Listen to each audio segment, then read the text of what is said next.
Hola, hoy vamos a hablar sobre cómo nuestro proceso de atención selectiva favorece la aparición de la aporofobia. Aporofobia es una palabra relativamente nueva, acuñada por Adela Cortina y reconocida por la RAE en 2017. Se refiere a la fobia hacia las personas pobres. Es importante tener una palabra para identificar las realidades humanas y sociales, para tomar una posición frente a ellas y transformar la realidad social a la que se refiere. Nuestro cerebro tiene el interés primordial de la supervivencia, por lo que nos gusta más relacionarnos con las personas que nos parecen similares a nosotros y nos parecen agradables. Tendemos a dejar a un lado lo diferente, lo que nos molesta o perturba, y por esta razón la atención se enfoca en lo que percibimos como familiar o más amable. Esto se evidencia en la aporofobia, ya que rechazamos a la persona en situación de pobreza, aun cuando ésta sea de la propia familia. Somos seres recíprocos y esto es la base de la sociedad.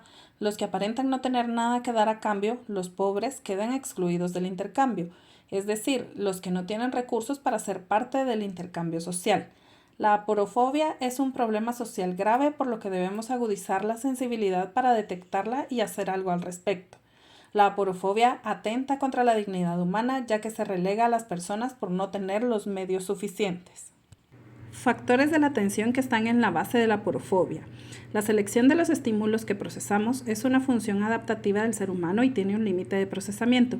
El proceso atencional facilita la selección de un tipo de información, focalización, que es concentrar la atención en ciertos aspectos específicos, y a su vez es un proceso inhibitorio que implica ignorar cierta información. Este proceso no siempre es de forma consciente y puede ocurrir de forma involuntaria e incluso puede promover la conducta aporofóbica. Cuando hablamos de personas en situación de pobreza, se nos presentan especialmente estímulos considerados como negativos, que nos guían hacia estereotipos, prejuicios y discriminación. Aunque también existen estímulos positivos, nuestro proceso atencional se enfoca en los aspectos más visibles o notorios, en este caso lo negativo, e inhibe la información que no considera relevante.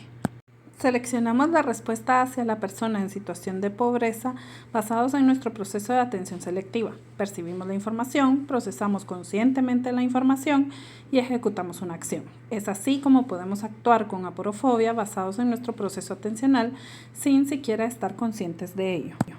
Por ejemplo, si vamos a visitar una aldea que únicamente tiene comunicación por agua y la gran mayoría de sus habitantes están en situación de pobreza y pobreza extrema, podemos pensar que la experiencia será negativa, que las personas nos pedirán algo o robarán, que serán personas maleducadas y hostiles.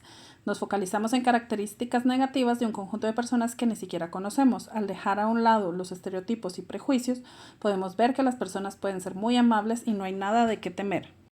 Identificando mensajes de odio ocultos. Es importante, para contrarrestar los mensajes de odio ocultos en situaciones cotidianas, buscar soluciones para su adecuada identificación y actuar de forma apropiada respecto a ellos.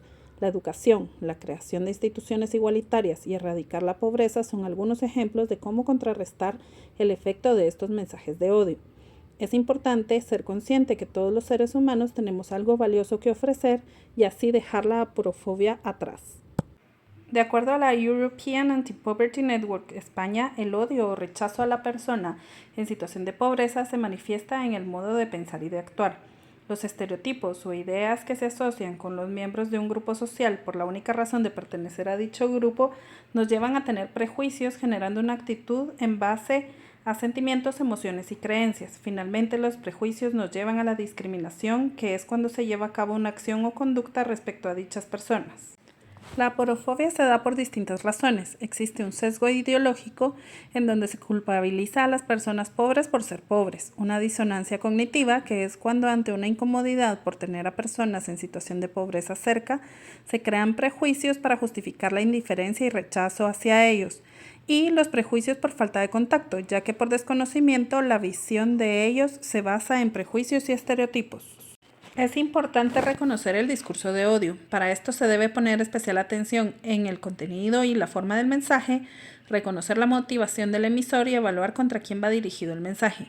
También es relevante observar el clima económico, social y político en el momento y lugar que se emite el mensaje, el alcance que tiene el mensaje y cuál es la condición del emisor, si representa a algún grupo de personas.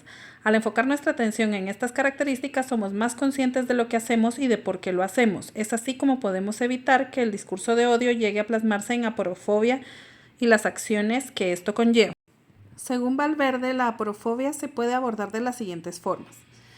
Promover el análisis de la aporofobia como parte de una interseccionalidad, considerando las distintas categorías que regularmente se asocian con la exclusión. Diseñar políticas públicas y de intervención social para la eliminación de victimizaciones por aporofobia desde lo preventivo como desde la atención social. Distinguir la aporofobia de la xenofobia y otras discriminaciones con las que interactúa y se oculta. Esto puede ayudar al desarrollo de políticas contra los diferentes tipos de discriminación. En cuanto al rol de la educación, Prince Torres propone construir políticas educacionales que concienticen sobre la importancia de erradicar la pobreza, protegiendo la dignidad. Las escuelas deben educar en el sentido de la igualdad para evitar que la fobia se convierta en algo generalizado. Promover la sensibilización ciudadana para que se consideren como inaceptables todas las manifestaciones de rechazo y odio. Es responsabilidad de todos combatir la aporofobia y cualquier tipo de discriminación. Hagamos nuestra parte.